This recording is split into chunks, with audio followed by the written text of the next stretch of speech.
Install the DTF film into the take-up reel. Tighten the screws to prevent loosening.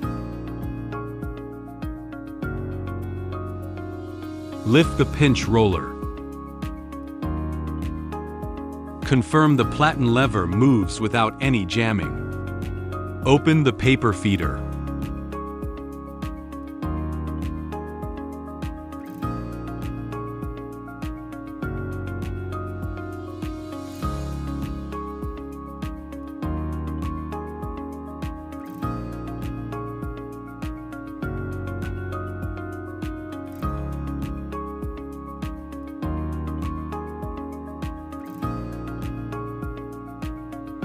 The film passes through the pinch roller to the suction platform.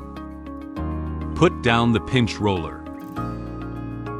Moving film.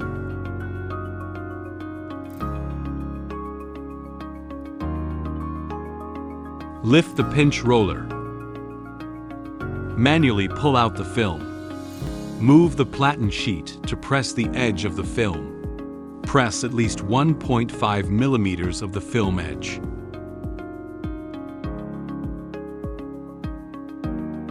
Back alignment check. Align in a straight line.